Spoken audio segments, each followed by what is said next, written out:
검찰에서 특검에 이어 수사를 계속하도록 하는 것이 바람직하다고 판단하였습니다. 야3당은 황교안 권한대행에 대한 탄핵 소추안 발의에 합의했습니다. 황대행의 같은 직무유기와 권한 남용에 대해서 법적 조치도 고려할 것입니다. 황교안 대행은 역사의 죄인으로 기록될 것입니다.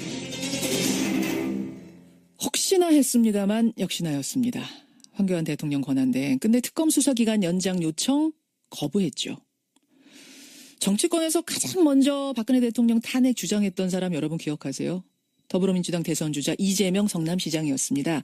이번에도 역시 대선주자 가운데 제일 먼저 황교안 대행에 대한 탄핵, 또 정세균 국회의장의 직권상정을 촉구하고 나섰습니다. 이재명 성남시장 직접 만나보죠.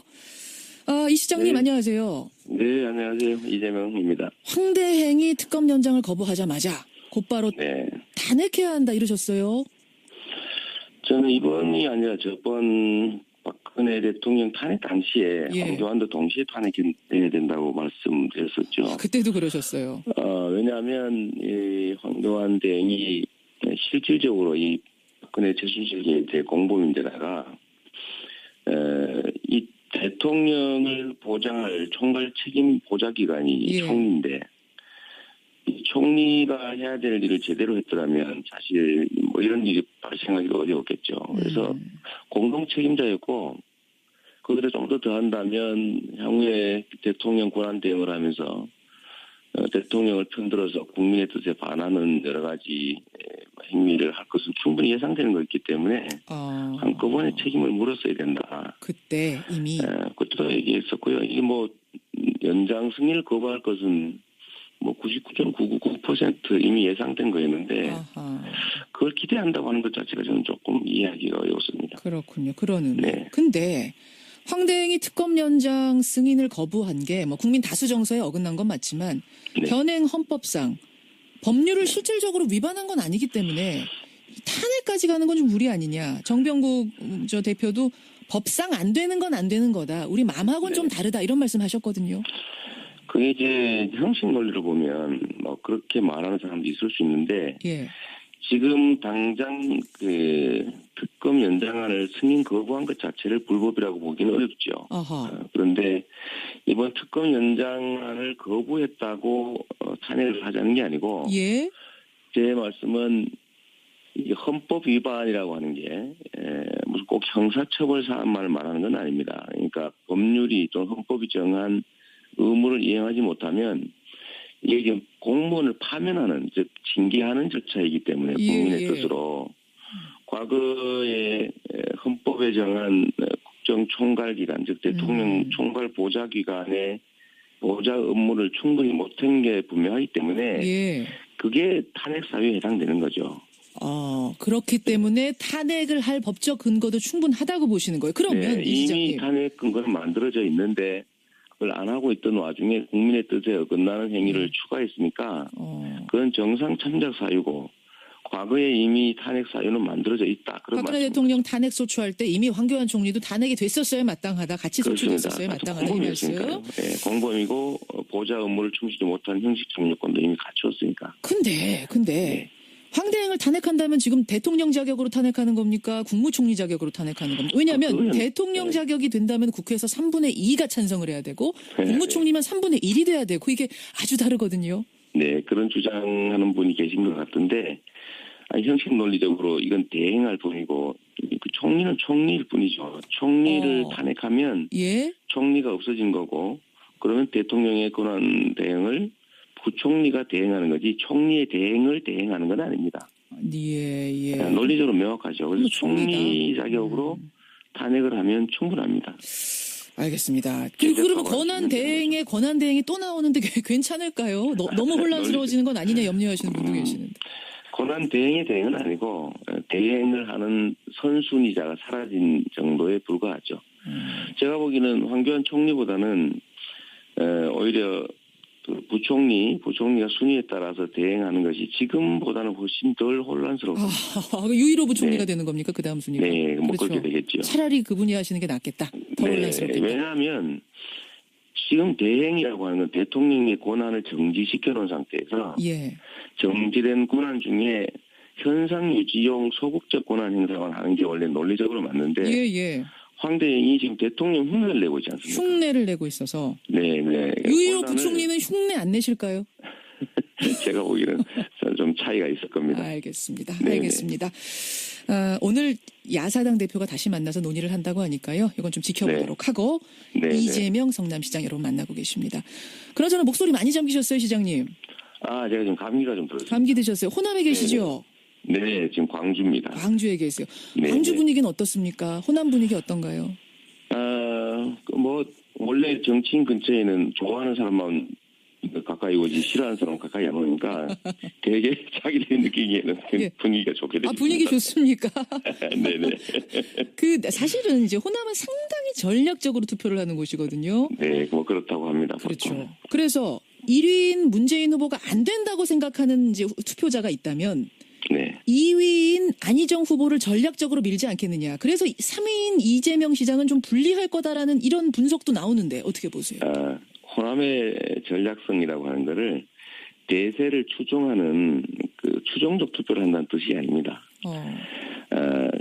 필요한 사람 중에서 예. 누가 더 나을까, 누가 더 가능성이 높을까를 생각하는데 제가 보기에는 호남 민심이 바라는 거는 이 나라의 진짜 변화입니다. 단순한 정권 담당자의 교체가 아니라 예. 제대로 된 정권 교체. 권력 담당자나 담당 세력을 바꿔서 국민의 삶이 또는 우리 호남 민심이 바라는 제대로 된 변화가 없다면 그거 바꿔서 뭐 하겠습니까? 그래서 청산할 세력을 명확하게 청산하고 예. 또 새로운 공정한 나라를 만드는 데 부합하는 사람 중에서 예. 그 중에서 더 가능성이 높은 사람이 누굴까를 찾는 거지 당선될 가능성이 단순히 높다. 여론조사 지지율이 높으니까 예. 그 중에서 제일 높은 사람을 고른다. 그런 투표를 하는 사람이라면 그걸 민도가 높은 호남 민중이라고 할 수 있겠습니까? 그렇게 보세요. 그럼 네. 왜 이재명입니까? 호남민들에게는 뭐라고 말씀하세요?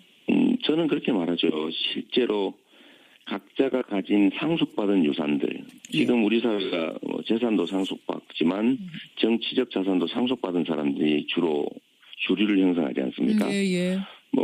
박정희의 유산을 물려받은 박근혜가 저지른 이 문제도 있는 거죠. 민주당 안에도 제가 예를 든다면 세력과 유산을 다 제거하고 각자 개인의 능력을 한번 보자. 그리고 어차피 민주당이라고 하는 거대 정치 세력을 대표할 후보를 뽑는데 그 후보가 개인적 유산이 얼마나 많은지 세력이 얼마나 많은지가 무슨 의미가 있겠습니까? 오히려 그 내용을 철저히 들여다보고 이 민주당이라고 하는 거대 정치 세력을 대표해서 제대로 할 사람을 뽑는다면 예를 들어서 평산돼야 될 사람들과 손잡고 연정을 하겠다, 대연정을 하겠다고 하는 것이나 또는 우리 사회의 이 혼란의 가장 근본적 원인이라고 할 수 있는 재벌과 같은 거대 기득권 세력들과 손을 잡거나 그들에게 가까운 그런 분들보다는 그래도 아무런 유산 없이 세력 없이 그냥 흑수저로 정치계에서 살아남아서 여기까지 달려온 가능성이 훨씬 큰 이재명을 선택할 거라고 저는 믿습니다. 그러니까 뒷배경 다 제거하고 뒤에 후광 다 제거하고 그 사람 하나만 놓고 봤을 땐 나를 뽑아주실 그렇죠. 것이다. 그래서 지금 기초단체장인데도 여기까지 우리 국민들이 불러주신 거죠. 1위 하실 수 있을 것 같으세요? 호남에서 사실 경선 처음이 열리는데. 저는 1위든 2위든 최종적으로는 제가 1위 할 거라고 봅니다. 최종적으로는 1위. 이 한번 실제로 들여다보면 5천만 명을 대상으로 수동적으로 물어보는 질문에 답하는 것하고 경선은 다를 수밖에 없는 것이 국민 5천만 명 중에 겨우 3, 4%가 등록해서 한 2% 정도가 투표할 겁니다. 그런데 2% 또는 3% 사람들 중에서 정말로 이 세상이 어떻게 바뀌어야 되겠다. 이 사람이 꼭 되어야 되겠다라고 적극적으로 행동하는 사람이 이 경선에 참여하게 되는데 그냥 수동적으로 답하는 사람들은 이 경선에 참여하지도 투표하지도 않습니다. 알겠습니다. 그런 측면에서 보면 여전히 이재명을 기대하고 저 변방에서 실력과 실적만으로 그야말로 불러준 분들은 여전히 그 기대를 갖고 있기 때문에 많은 분들이 참여해서 제가 최종적으로 이길 거라고 확신합니다. 호남 1위는 물론이고 최종 1위도 지금 장담한다 이렇게 힘줘서 네. 말씀하셨는데 근데 지금 네. 뭐 경선 주자들이 이재명 시장님뿐만 아니라 다 최선을 다해서 뛰고 있어요. 근데 물론이죠. 네. 당 후보 간 토론회를 두고 갈등이 좀 있더라고요. 네. 토요일에는 당 서버가 마비될 정도로 지지자들 항의도 있었는데 네. 그러니까 횟수와 방식에 문제가 있고 공정한 경선 룰이 아니다. 선관위가 운운하에 달래는 식으로 인터넷 TV 토론 하나 추가했다. 이렇게 문제 제기를 하셨네요. 우리 참모들이 뭐 그렇게 얘기한 분들이 있는 것 같은데요. 예. 제가 이게 숫자 때문에 그런 게 아니고 예. 이미 당초에 합의된 것들이 아무런 상의 없이 바뀔 뿐만 아니라 어허. 나름 문제 지적을 했는데도 아무 반응 없이 그대로 밀어붙인다는 거죠. 소통이 안 되고 있습니까? 네, 그런 얘기를 한 것이고 사실 뭐 인터넷 토론 한번 하나 무슨 뭐 방송 토론도 아니고 예. 뭐 라디오 솔직히 이제 저희 다니는 분들은 CBS 있지만 시사자켓에서 집에서 하거든요. 예. 집에서 말씀 잘하셔야 돼요. 못하잖아요. 예.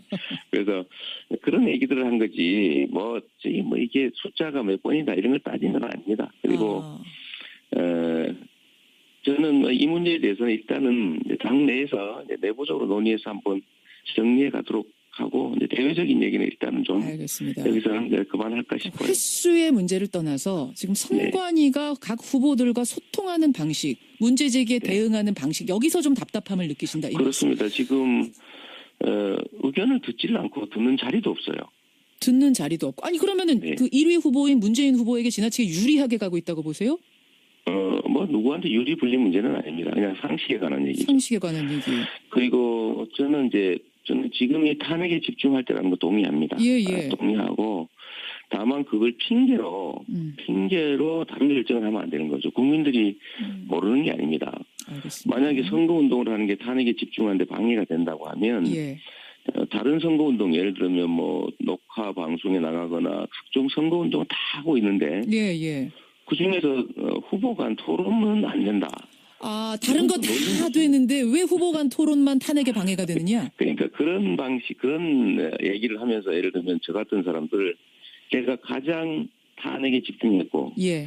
지금도 다른 어떤 것보다도 탄핵과 퇴진운동, 국정 정상화라고 하는데 노력하는 정치인인 거 분명한데 저를 마치 사적 이익을 위해서 공적 목표를 상실한 탄핵을 집중하지 알겠습니다. 않고 사적 이익을 노리기 위해서 그런 데 연연하는 사람으로 밀어붙이고 이런 부분들이 알겠습니다.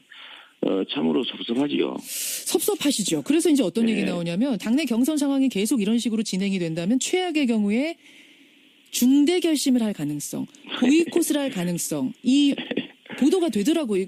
고려해 있습니까?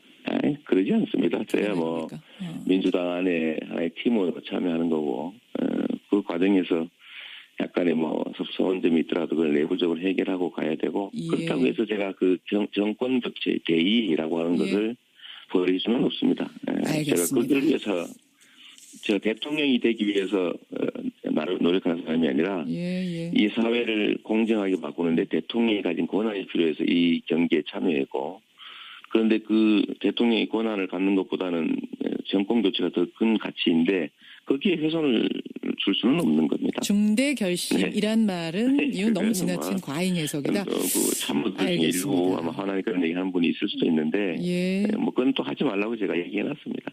7002님이요. 이재명 시장님 감기 조심하세요. 지지자가 문자 주셨는데 감기 조심하시고요. 목소리 관리 잘하시고요. 오늘 고맙습니다. 네, 감사합니다. 이재명 성남시장이었습니다.